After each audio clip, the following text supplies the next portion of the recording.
We've come to the end of our conversation, but actually, really come to the beginning of our work. Our conversation begins with these prepositions: developing the leader from above, developing the leader within, developing the leader beside, developing the leaders among you. And now I raise this curious finishing point that talks about developing leaders beyond you. And I want to approach it this way. When you find yourself engaged in leadership development, do you feel like the folks who are working with you, who are developing you, are working to develop you for their own purposes? They're trying to keep you, use you, achieve purposes through you, but you are not the key part. A lot of people feel this way in their workplace. They feel that the workplace exists for those at the top of the chain, for shareholders, for stakeholders, or the people who are the noisiest and the meanest. These are the ones that get all of the squeaky wheels that get all of the attention. But I wonder how many of you have had the experience of being involved in a leadership development process that was for you, that recognized there was something in you that had to come forth, that recognized that there was an asset planted in you that was worth redeeming, cultivating, working with, creating conditions for development and growth. Because the reason that you existed were beyond the bounds of the organization, that it wasn't about keeping you advancing their mission, but it was about serving you, advancing the purpose in your life. You see, I like this thing inside of the military. There was a time when I went from being just an ordinary pogue in the Marines to becoming a non-commissioned officer as a corporal, NCO, non-commissioned officer. Think about the message that sends to a young 18, 19-year-old, 20-year-old. Non-commissioned, what does it mean? Well, let's focus on the word commission. What does any commission mean? Co-mission.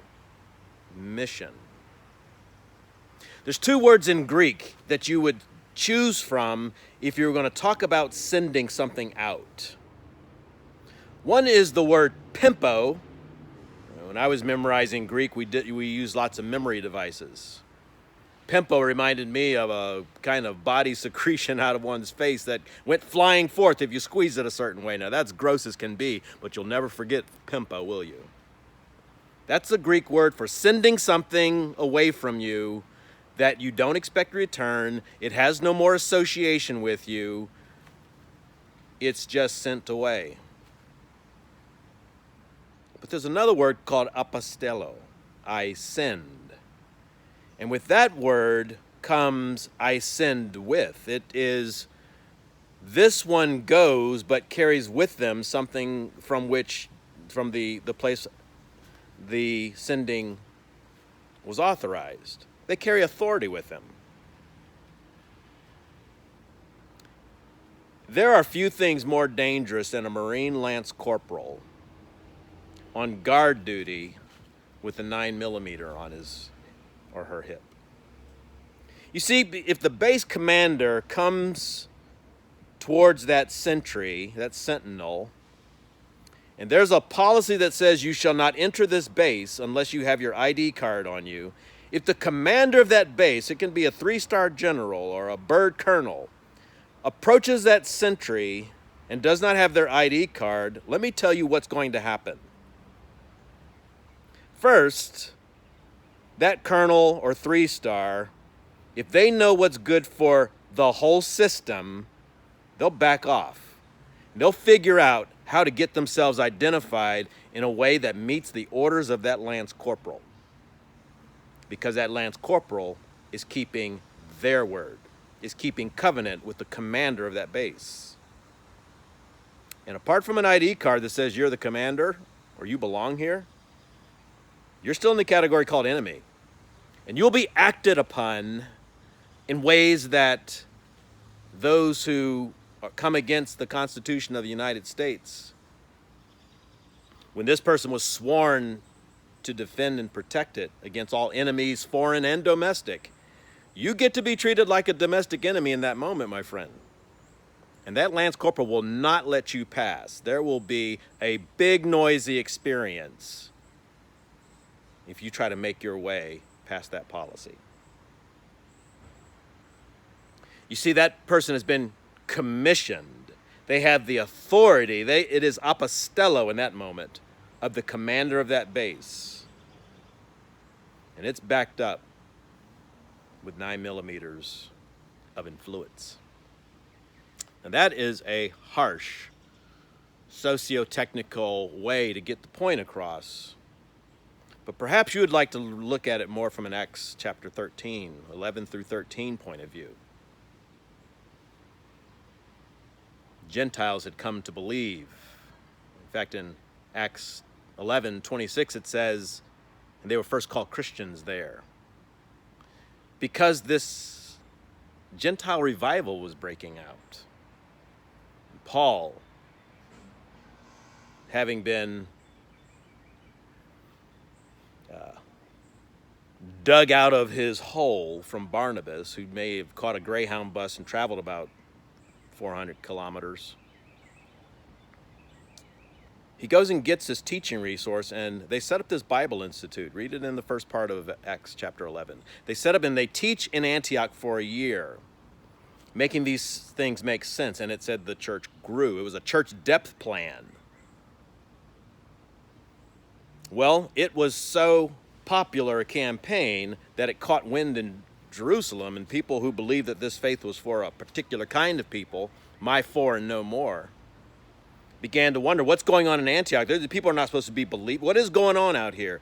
And they put Paul on check, sent Barnabas to go check the thing out. And that's what Barnabas came up with, like something of God's going on here. And he goes and gets Paul. They build this Bible school, and the church grows. A depth plan happens. Something beyond the control of Jerusalem is breaking forth. It's beyond them, and its purposes were beyond the purposes of Jerusalem. Someone had commissioned that one day Gentiles are going to believe in great numbers. Well, what was happening in this crossroads town of Antioch? So there was a call that they would come to town and explain what was going on. That's Acts chapter 15, a big conversation about the policy, about our practices, about the organization, the among you sorts of things. We haven't designed this thing to go off in that direction. We designed this to be a Jewish thing. And you know all of those stories that begin collecting up from chapter 11 through chapter 15, the experience of 10 even. Peter talks about, no, this is about Italian cohorts coming to believe. People of all faiths, and people of all backgrounds coming to believe. Jesus had the same mindset. He's dying on the cross, and it says the real Lord's Prayer gets prayed. He says, Father, I don't pray just for them who believe in me, but I pray for those who will believe in them. There's a beyond you dimension to some of our vocations and some of our missions. And unless we design a structure that's equal to the beyond you demands, we'll find that our work is terribly local, missing its opportunity. No, there is a PIMPO. Let me just send you off. You can go work for anybody after us. We don't care who you work for. Or if you come and join our organization, we will so invest in you that people will be trying to get our employees. We leave them better off.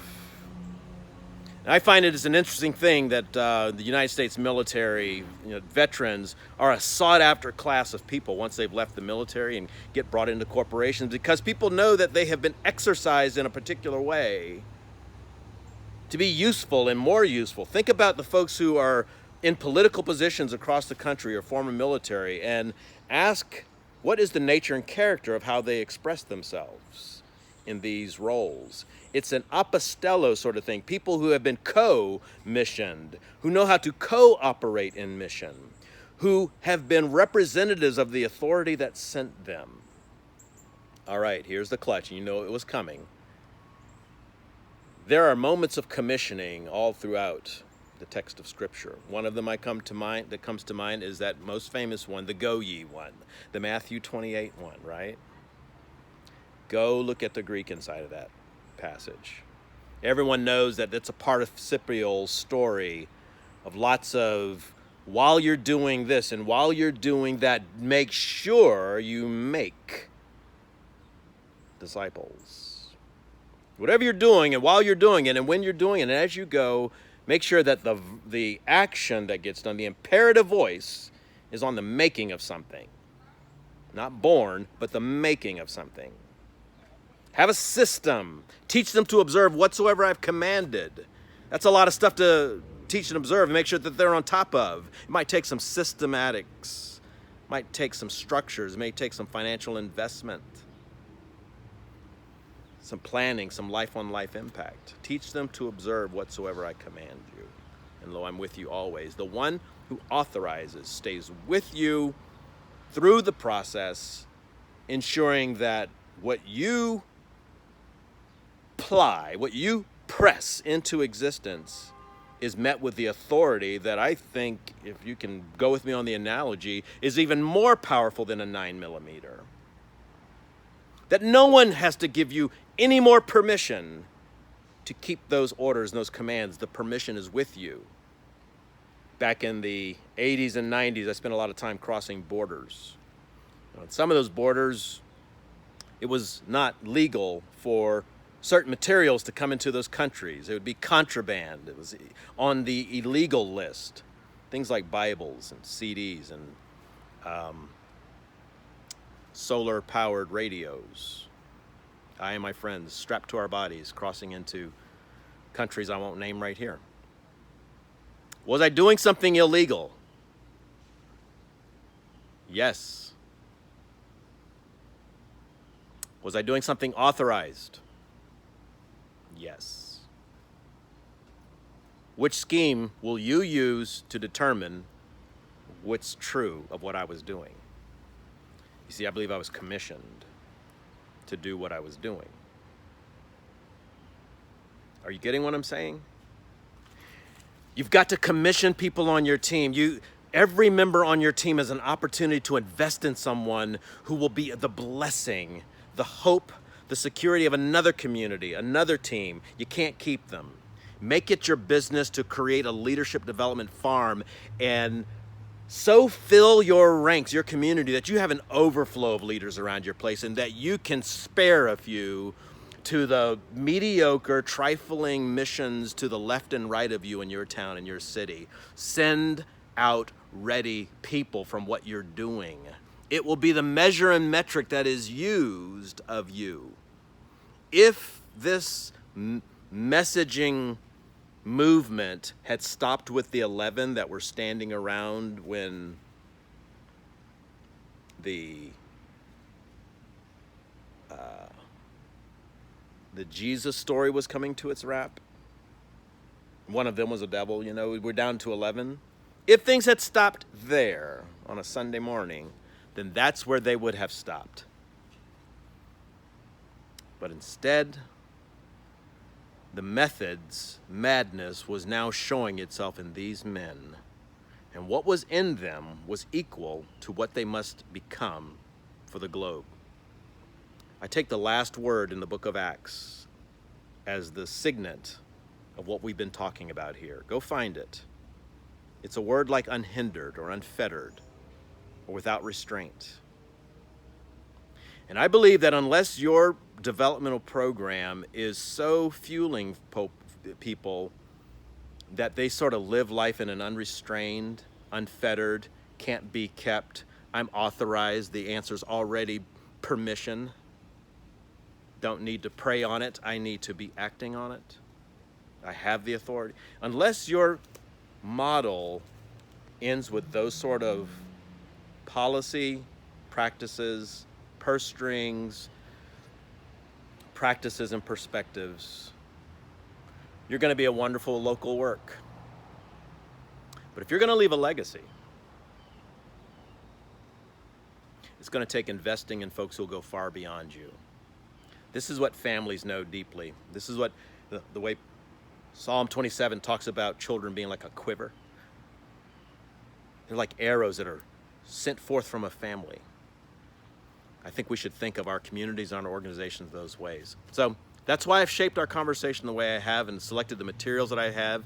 I look forward to working with you through these sessions that we have remaining, and I hope to hear from years from now that you were the kind of leader that made it your business to honor what was happening inside of people, to partner with what they were doing within themselves, the leader within them, to give permission and space and clarity and training so that folks are developing the leader beside them.